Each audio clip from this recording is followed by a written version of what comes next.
TV.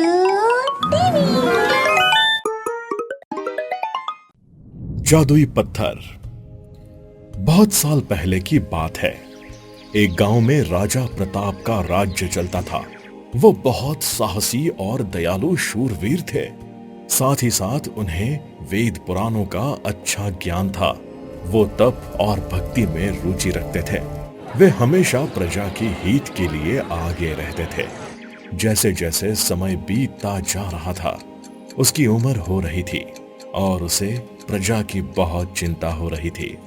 वो सोच रहा था कि मैंने जो इतना ज्ञान और शक्तियां प्राप्त की हैं, इसका कोई गलत फायदा न उठाए तो मैं करूं क्या। यही सोचकर राजा अपने राज्य के पास वाली नदी के किनारे जाप करने लगे हैं। काफी समय तक जाप करने के बाद वहां पर देवता प्रकट हो जाते हैं और उसे सलाह देते हैं कि ऐ राजा, यदि तुम तुम्हारी शक्तियों का ज्ञान इस पत्थर में समेट दोगे तो तुम चिंता मुक्त हो जाओगे और इसका कोई गलत इस्तेमाल भी नहीं करेगा। राजा देवता की ये बात सुनकर अपनी अंतिम घड़ी में अपनी सारी शक्तियां उस पत्थर में डाल देता है और साथ ही साथ एक चिट्ठी में ये लिखता है, यदि ये पत्थर जिसे भी मिलेगा उसका सही इस्तेमाल करने पर उसे सही फल प्राप्त होगा। यदि कोई उसका गलत इस्तेमाल करेगा तो उसका नतीजा बहुत बुरा होगा।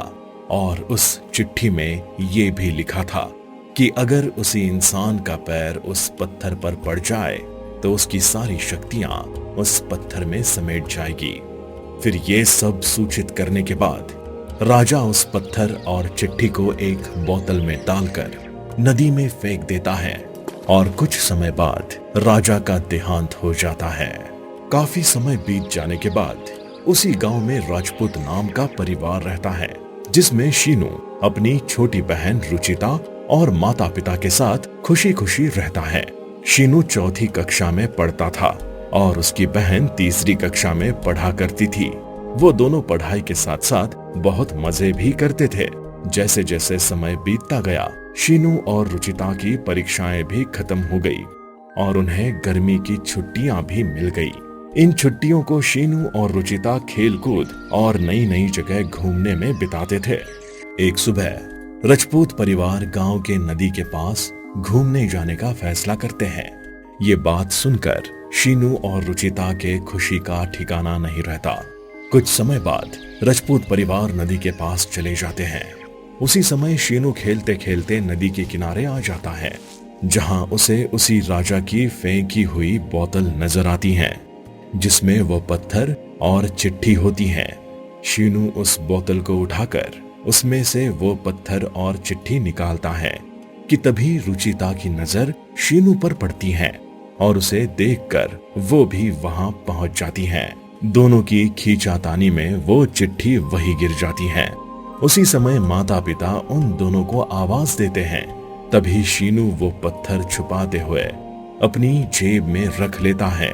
फिर वो लोग अपने घर चले जाते हैं। घर पहुंचते ही शीनू सो जाता है।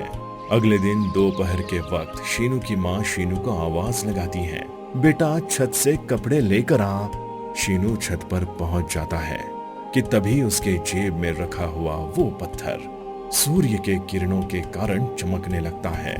उसकी चमक से शीनू आश्चर्य हो गया।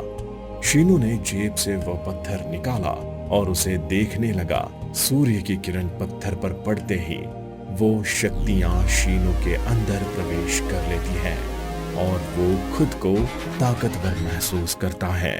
उस समय के बाद शीनू मुश्किल से मुश्किल काम बड़ी आसानी से कर लेता था, जैसे कि लकड़ियां काटना या फिर खेत में कुछ कठिन काम करना।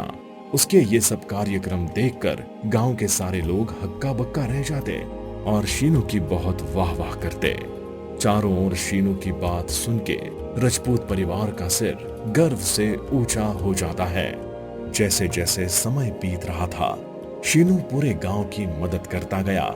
इसी के साथ राजपूत परिवार के पूर्वजों का बनाया हुआ मंदिर था, जिसमें सोने की मूर्ति स्थापित है।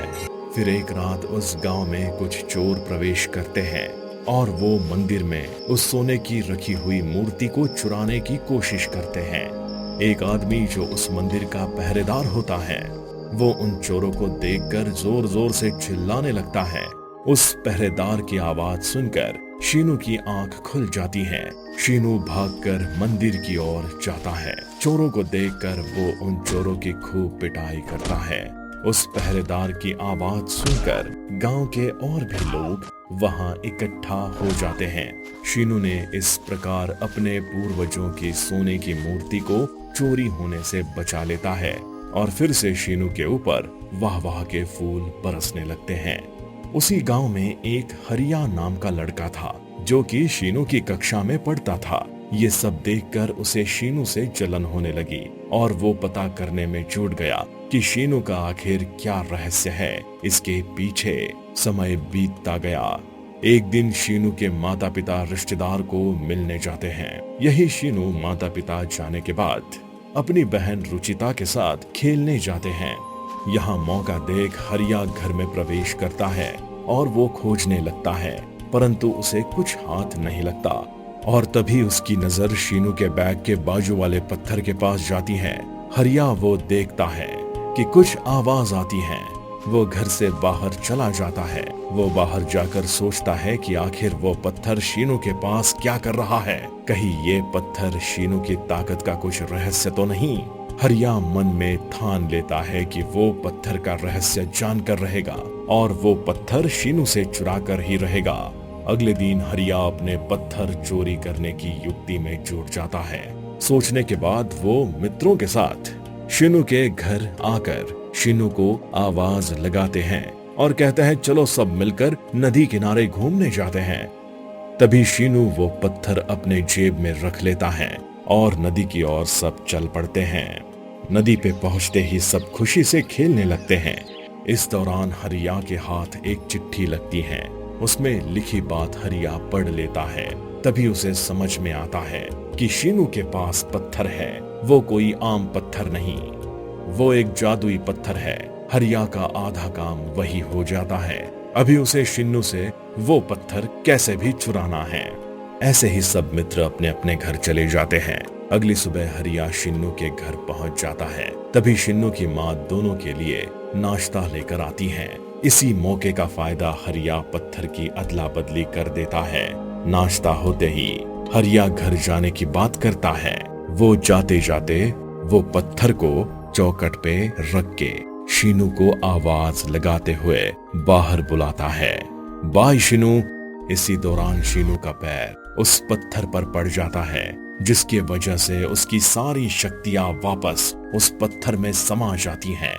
शीनू के तुरंत जाने के बाद हरिया उस पत्थर को जेब में रखकर घर आया और हरिया पत्थर को लेकर बहुत खुश हो जाता है, परंतु उसका इरादा नेक नहीं होता है। ऐसे ही शाम ढल जाती है। अगली सुबह हरिया वो पत्थर को लेकर छत पे जाता है। चिट्ठी के मुताबिक सूरज की किरणें पड़ते ही जादुई पत्थर चमकने लग जाता है और उसकी शक्तियां हरिया में प्रवेश कर लेती हैं। पत्थर की शक्तियां पाकर हरिया अपने आप को ताकतवर महसूस करता है। हरिया यहाँ शक्ति पाकर बहुत घमंडी हो जाता है, लोगों को परेशान करना और बुरे काम करता है। चिट्ठी के अनुसार शक्तियों का गलत फायदा उठाने वाले को उसे अपने कर्मों का फल भुगतना पड़ेगा और जादुई पत्थर वही टूट जाता है। हरिया बहुत बीमार हो जाता है। कुछ दिन बाद अपने परिवार को चिंतित देख और दवाई का असर ना करने पर हरिया ठानता है कि ये सारी बातें मैं शीनू को जाके बताऊंगा। उसी दोपहर हरिया शीनू के यहाँ पहुंच जाता है। चिट्ठी के साथ हरिया शीनू को सारी बात बताता है। पत्थर चिट्ठी की लालच में आकर मैंने ये सब कर दिया, अभी मैं करूँ तो क्या करूँ। हरिया तुम परेशान मत हो, हम दोनों मिलकर इसका कोई हल जरूर निकालते हैं। कि तभी दोनों नदी के किनारे पे जाते हैं और दोनों प्रार्थना करते हैं कि तभी देवता प्रकट होते हैं और हरिया से कहते हैं कि शीनू ने जैसे अच्छा कार्य किया, लोगों की मदद की, वही हरिया तुमने शक्तियों का गलत काम किया, लोगों का नुकसान किया, जिससे चिट्ठी के अनुसार वो पत्थर वही टूट गया और तुम्हारी ये हालत हो गई। हरिया कहता है मुझसे गलती हो गई, मैंने पत्थर की लालच में आकर ये सब कर दिया, मैं क्षमा चाहता हूँ।